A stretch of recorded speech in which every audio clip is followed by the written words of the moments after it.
जय हिंद दोस्तों, आज हम लोग देखेंगे इस वीडियो में एसएससी जीडी में पूछे गए ये सभी प्रीवियस ईयर क्वेश्चन, चाहे 19 हो, 21 हो, 22 हो, 23 हो, 24 हो, 25 हो, सभी प्रीवियस ईयर क्वेश्चन देखेंगे। इसलिए आप हमारे साथ बने रहे। सारी वीडियो को हम लोग कराने वाले हैं, सभी टॉपिक बाय टॉपिक है।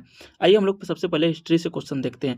क्वेश्चन नंबर 1 है हमारा, निम्नलिखित में से कौन सा एक नवपाषाणिक सांस्कृतिक स्थल नहीं है? तो हमारा कुंतासी जो है ये नवपाषाणिक सांस्कृतिक स्थल नहीं है। बुरजौम है, मेहरगढ़ है, कुलदीहावा है, लेकिन कुलतासी जो है ये नवपाषाणिक सांस्कृतिक स्थल नहीं है। अगले क्वेश्चन की ओर चलते हैं हम। क्वेश्चन नंबर 2 होगा हमारा कि जमीन में खोदा गया गड्ढा जिसमें कि सीढ़ियों की ओर जाने वाली सीढ़ियां पुरातात्विक स्थल पाई गई है, वह कौन सा है? तो बुरजहोम है। बुरजहोम में जो है सीढ़ियों की ओर जाने वाली सीढ़ियां पुरातात्विक स्थल में पाई गई है, वह हमारा बुरजहोम है। याद रखिएगा, इंपॉर्टेंट क्वेश्चन है सभी। अगले क्वेश्चन नंबर 3 अब हमारा होगा कि प्रागैतिक हासिक काल के पहले युग को क्या कहा जाता था? तो प्रागैतिक हासिक काल के पहले युग को कहा जाता था पूरा पाषाण काल। पूरा पाषाण काल, प्रागैतिक हासिक काल के पहले युग को पूरा पाषाण काल कहा जाता है। क्वेश्चन नंबर 4 की ओर हम लोग चलते हैं। क्वेश्चन नंबर 4 है हमारा यहाँ से, निम्नलिखित में से किस हड़प्पाकालीन नगर के भाग को नगर दुर्ग या गढ़ी के नाम से जाना जाता था? तो ये पूर्व को जाना जाता था। निम्नलिखित में से किस हड़प्पाकालीन नगर के भाग या नगर दुर्ग को गढ़ी के नाम से जाना जाता है? ये पूर्व को जाना जाता था। क्वेश्चन को हम इसलिए बार बार रिपीट कर रहे हैं ताकि आपको ज़्यादा से ज़्यादा याद रहे। अगले क्वेश्चन नंबर 5 की ओर हम लोग चलते हैं। क्वेश्चन नंबर 5 है, निम्नलिखित में से हड़प्पा सभ्यता में कौन सी धातु वर्तमान में राजस्थान और ओमान से प्राप्त हुई थी? तो सोना प्राप्त हुआ था। क्या? सोना। निम्नलिखित में से हड़प्पा सभ्यता की कौन सी धातु वर्तमान राजस्थान और ओमान से प्राप्त हुई है? तो सोना प्राप्त हुआ है। याद रखेंगे।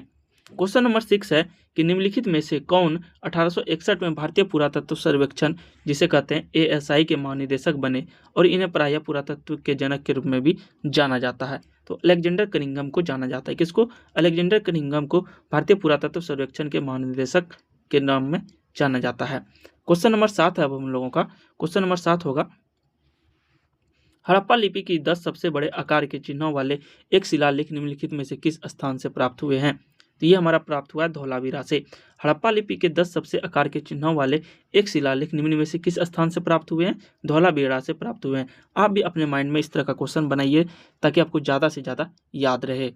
क्वेश्चन नंबर 8 है हमारा दोस्तों, सिंधु घाटी सभ्यता के निम्नलिखित में से किस स्थल पर महास्नानागार की खोज की गई थी? तो ये मोहनजोदड़ो से किया गया था। सिंधु घाटी सभ्यता के निम्नलिखित में से किस स्थल पर महास्नानागार की खोज की गई थी? मोहनजोदड़ो से किया गया था। अगले क्वेश्चन की ओर चलते हैं। क्वेश्चन नंबर 9 है कि मोहनजोदड़ो से मिले स्नानागार को जो है जलरोधी बनाया गया था। मतलब महास्नानागार मोहनजोदड़ो में मिले महास्नानागार को किस पर मतलब चढ़कर जो है जलरोधी बनाया गया था? क्वेश्चन ये पूछ रहा है प्राकृतिक चारकोल। इसका आंसर क्या हो जाएगा? प्राकृतिक चारकोल की परत चढ़ाकर जो है ये जलरोधी बनाया गया था। याद रखिएगा, प्राकृतिक चारकोल। क्वेश्चन नंबर 10 है, निम्नलिखित में से किस स्थान पर हड़प्पा संस्कृति की अग्निवेदियां पाई गई थी? प्राकृतिक निम्नलिखित में से किस स्थान पर हड़प्पा संस्कृति की अग्निवेदियां पाई गई थी? लोथल में पाई गई थी। कहाँ पे? लोथल में अग्निवेदियां पाई गई थी। याद रखेंगे। अगले क्वेश्चन की ओर चलते हैं। क्वेश्चन नंबर 11 होगा हम लोगों का, हड़प्पाकालीन स्थल रंगपुर भारत के किस वर्तमान राज्य में स्थित हैं? हड़प्पाकालीन स्थल रंगपुर भारत के किस वर्तमान राज्य में स्थित हैं? तो गुजरात में। रंगपुर कहाँ पे स्थित है? वर्तमान में गुजरात में स्थित हैं। याद रखेंगे। अगले क्वेश्चन की ओर चलते हैं। क्वेश्चन नंबर 12 है कि सिंधु घाटी सभ्यता के घेरों कमरों आमतौर पर एक आसपास बने होते थे। मतलब सिंधु घाटी सभ्यता के घेरों के कमरे आमतौर पर किसके आसपास जो है एक बने होते थे? तो ये बने होते थे आंगन बने होते थे, उसके आसपास एक आंगन बने होते थे। याद रखेंगे। सभी प्रीवियस ईयर क्वेश्चन है ये सभी, जो एग्जाम में आए हुए क्वेश्चन और कई बार क्वेश्चन जो रिपीटेड होते हैं। क्वेश्चन है कि निम्नलिखित विकल्पों में से कौन सा सिंधु घाटी सभ्यता का नगर पतन यानी बंदरगाह नहीं था? कौन सा जो है निम्नलिखित में से कौन सा सिंधु घाटी सभ्यता का नगर पतन बंदरगाह नहीं था? तो राखीगढ़ी नहीं था। ठीक है, सिंधु घाटी सभ्यता ये राखीगढ़ी नहीं था। याद रखेंगे। बालाकोट था, लोथल था, खिरसारा था, लेकिन राखीगढ़ी नहीं था। याद रखेंगे। अगले क्वेश्चन के चलते क्वेश्चन नंबर 14 है कि लोथल स्तर हड़प्पा सभ्यता के अवशेषों की खोज निम्न में से किसने की थी? लोथल स्तर हड़प्पा सभ्यता के अवशेषों की खोज जो किया गया था SR राव द्वारा किया गया था। किसके द्वारा? SR राव द्वारा किया गया था। अगले क्वेश्चन की ओर चलते हैं। क्वेश्चन नंबर 15 होगा। क्वेश्चन नंबर 15 है कि धौलावीरा और लोथल का प्राचीन हड़प्पा बस्तियां वर्तमान भारतीय राज्य में स्थित हैं। ये कहाँ पे स्थित हैं? लोथल, धौलावीरा और लोथल प्राचीन हड़प्पा बस्तियां जो है वर्तमान राज्य में कहाँ पे स्थित हैं? गुजरात राज्य में स्थित हैं। कहाँ पे स्थित हैं? गुजरात में स्थित हैं।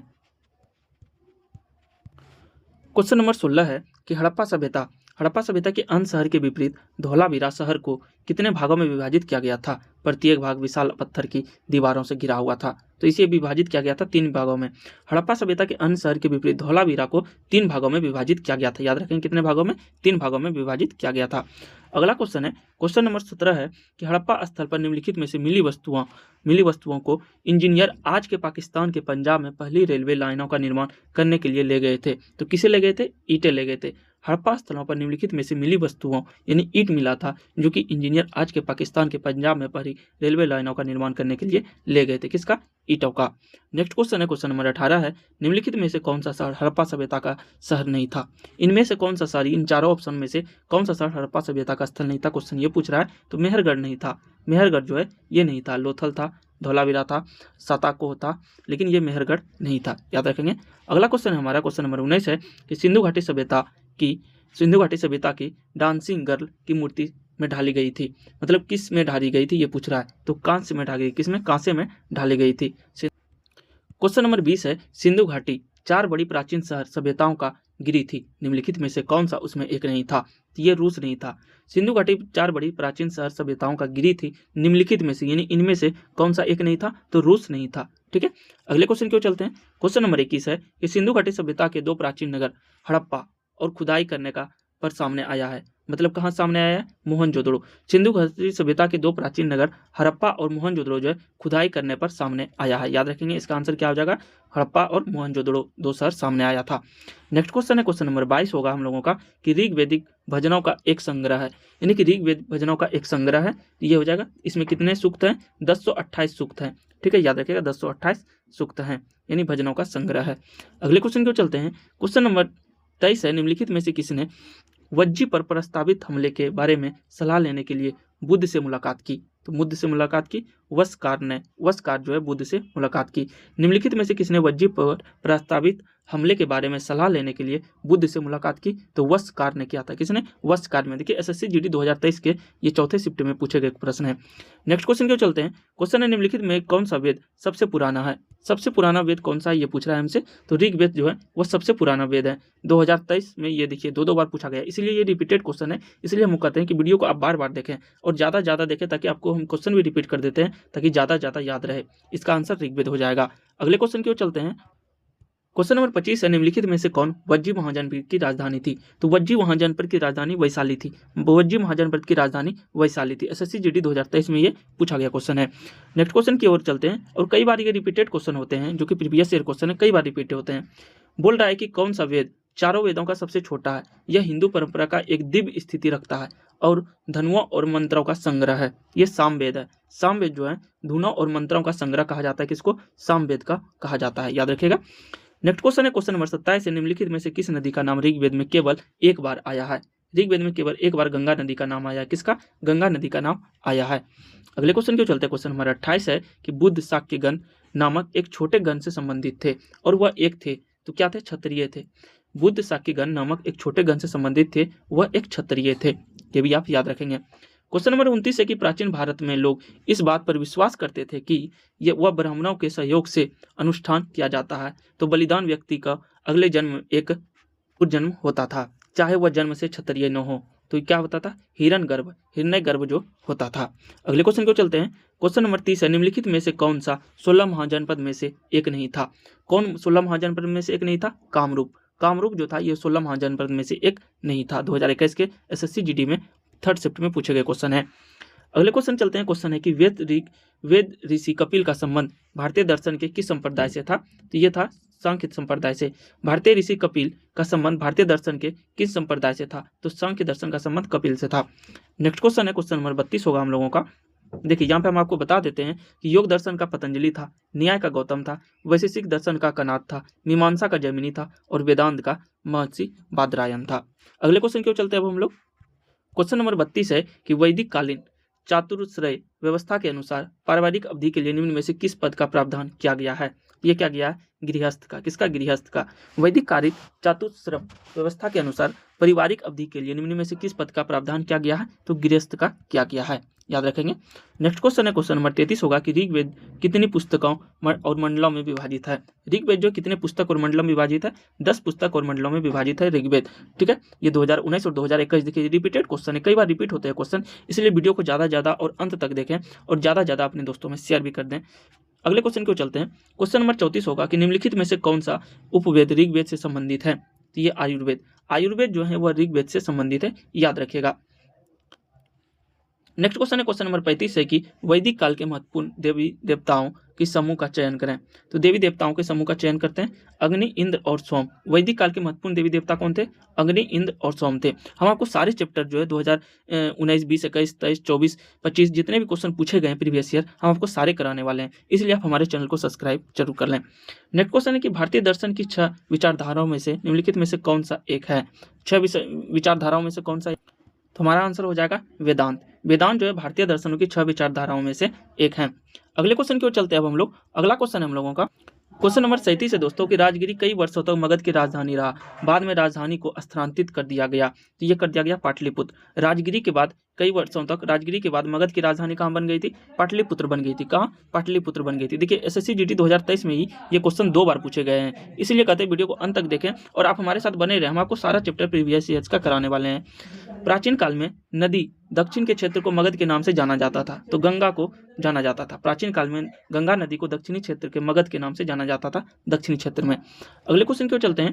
क्वेश्चन है 39 कि हर्यक वंश के उस शासक का नाम बताइए जो अजातशत्रु का पुत्र था, जिसने पाटलिपुत्र नगर की नींव रखी थी। तो पाटलिपुत्र नगर की नींव उदयन ने रखा था। किसने? उदयन ने पाटलिपुत्र की नींव रखी थी। अगले क्वेश्चन की ओर चलते हैं। क्वेश्चन नंबर 40 होगा हम लोगों का। 40 होगा कि उम्र में महावीर के आत्मज्ञान की तलाश में घर छोड़ दिया, जंगल में रहने लगे, उसकी उम्र क्या थी? तो उसका उम्र 30 साल था। लगभग 30 साल की उम्र में जो है महावीर का नाम यहाँ हो रहा है, आत्मज्ञान की तलाश में घर छोड़ दिया और जंगल में रहने लगे। अगले क्वेश्चन की ओर चलते हैं।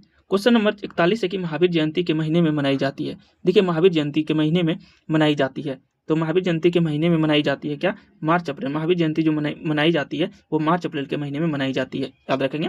अगला क्वेश्चन है 42 नंबर कि महामस्तकाभिषेक एक जैन त्योहार है जो प्रत्येक वर्षों में एक बार मनाया जाता है। तो महामस्तकाभिषेक जो है एक जैन त्योहार है जो कितने वर्षों के अंतराल में मनाया जाता है? 12 वर्ष के अंतराल में एक बार मनाया जाता है। ठीक है, महामस्तकाभिषेक ये आप याद रखेंगे, 12 वर्षों के अंतराल में मनाया जाता है। क्वेश्चन नंबर 43 है कि जैन धर्म के नियमों का पालन करना निम्नलिखित में से किसके लिए अधिक कठिन था? तो ये किसानों के लिए अधिक कठिन था। किसके लिए? किसानों के लिए। 2023 में ये पूछे गए क्वेश्चन है।